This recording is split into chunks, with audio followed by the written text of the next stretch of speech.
नीतीश कुमार का दिल्ली दौरा अब राजनीति को लेकर सुर्खियां बटोर रही है। इसको लेकर राजनीतिक बयानबाजी शुरू हो गई है। वहीं इसको लेकर बीजेपी सीएम नीतीश कुमार पर लगातार हमला बोल रही है। बीजेपी से राज्यसभा सदस्य सुशील मोदी ने गुरुवार को कहा कि नीतीश कुमार बिहार में ही वो जीत नहीं पा रहे हैं तो केंद्र की गद्दी पर बैठने का सपना उनका व्यर्थ है। उपचुनाव नहीं जीत पा रहे हैं नीतीश कुमार, वे देश का नेतृत्व करेंगे। जी हां, विपक्षी दलों को एक करेंगे, कौन उन्हें स्वीकार करेगा।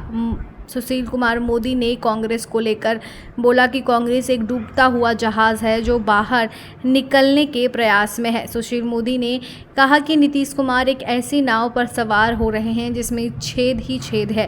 कांग्रेस एक डूबता जहाज है। स्थान में सचिव पायलट अपनी ही सरकार के खिलाफ अनशन पर बैठे हैं। सुशील कुमार मोदी ने आगे क्या कुछ बातें रखी, सुनिए।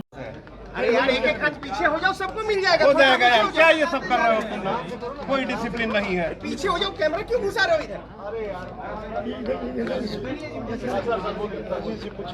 सर, राहुल गांधी से मुलाकात हुई नीतीश कुमार की। देखिए, नीतीश जी से घर तो संभल नहीं रहा है और देश संभालने चले हैं। बिहार में 3 बाई इलेक्शन हुआ, 7 दल मिलकर चुनाव लड़ रहे थे। हमने गोपालगंज में भी उनको हराया और कुर्ने में भी उनको हराया और मोकामा की सीट में भी 64,000 वोट भारतीय जनता पार्टी लाने में सफलता प्राप्त की जो है। जो लोग अपने राज्य के अंदर बीजेपी का मुकाबला नहीं कर पा रहे हैं वो देश में क्या मुकाबला करेंगे।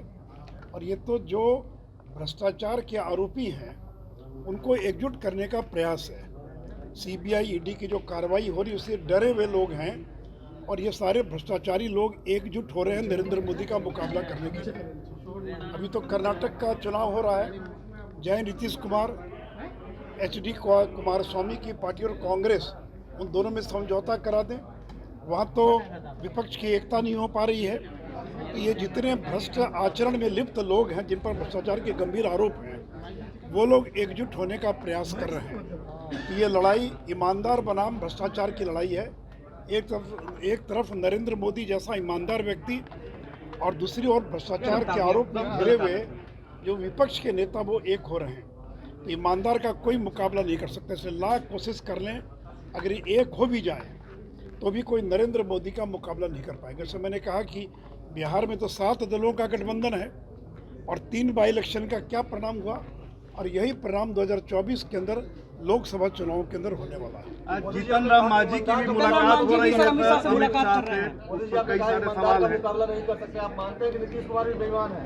नहीं, भ्रष्टाचारियों को एकजुट कर रहे हैं ना भाई। आज सवाल ये है कि आप संरक्षण किनको दे रहे हैं। जो लालू परिवार भ्रष्टाचार के आरोप में केवल घेरे हुए नहीं, जिसको 4 मामलों में सजा हो गई, जिस परिवार के एक आदमी को ईडी सीबीआई बुला रहा है, जिस व्यक्ति डिप्टी सीएम ने 32 साल की उम्र में 52 संपत्ति के मालिक बन गए, यही ना सीबीआई और ईडी पूछ रहा है कि आप 150 करोड़ के मकान के मालिक कैसे बन गए। तो जो लोग भ्रष्टाचार में लिप्त अखंड डूबे लोग हैं उनको एकजुट करने का काम नीतीश कुमार कर रहे हैं। ये देश तय करेगा कि ईमानदार प्रधानमंत्री चाहिए या भ्रष्टाचार में लिप्त लोगों की जो एकता है।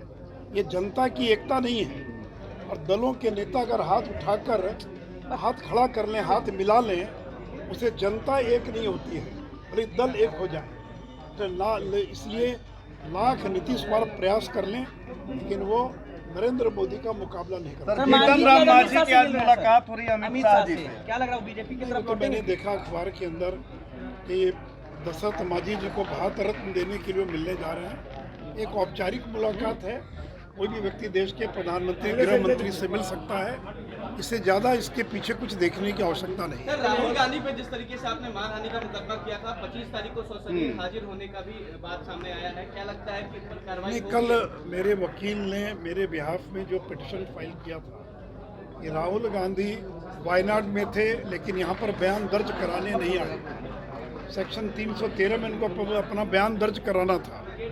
इसलिए हम लोगों ने कहा था कि उन पर गैर जमानती वारंट इशू किया जाए, उनको कोर्ट में हाजिर किया जाए। वो अगर हाजिर नहीं होते हैं, उनके वकील ने आश्वस्त किया है कि 25 तारीख को राहुल गांधी कोर्ट में हाजिर होंगे।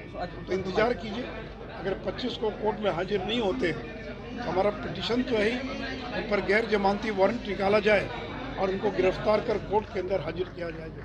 आज जो सर नौकरियां दी गई हैं, इस पर विपक्ष सवाल उठा रहा है कि 2 करोड़ नौकरियों की बात थी, 71,000 75,000 देने से क्या होगा?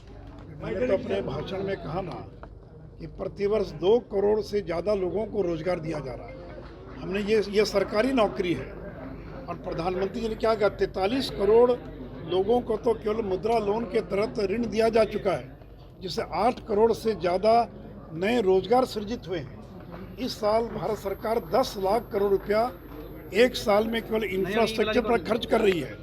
सड़क, पुल, पुलिया, ब्रिज, पोर्ट, एयरपोर्ट, क्या उससे रोजगार पैदा नहीं होंगे? तो कभी हमने ये नहीं कहा कि हम 2 करोड़ रोजगार सरकारी नौकरी देंगे, कोई नहीं दे सकता है। लेकिन दिसंबर 2023 तक 10 लाख लोगों को सरकारी नौकरी देंगे, जिसमें अभी तक 4 रोजगार मेला हो चुका। करीब 2.5 लाख से ज़्यादा लोगों को रोजगार सरकारी नौकरी मिल चुकी है। बाकी बचे हुए 8 महीने के अंदर और लगभग 7-8 लाख लोगों को सरकारी नौकरी मिलेगी। तो हमने सरकारी नौकरी का वायदा पूरा किया और जो रोजगार के जो माध्यम सृजित किए हैं, जिसका विस्तार से प्रधानमंत्री ने जिक्र किया है। आखिर अगर मेडिकल कॉलेज खोलेंगे, डॉक्टर बनेंगे, तो क्या वो उनको रोजगार नहीं मिलेगा? क्या 10 लाख करोड़ खर्च होगा? क्या पीएम आवास योजना में अगर मकान बनता है तो लोगों को रोजगार नहीं मिलता? क्या सड़क बनती है, पुल पुलिया बनता है? ये हर एक चीज़ रोजगार पैदा करता है और इसलिए हम लोगों ने 2 करोड़ नहीं बल्कि 2 करोड़ से ज़्यादा रोजगार प्रति वर्ष सृजित करने का काम किया। Thank you.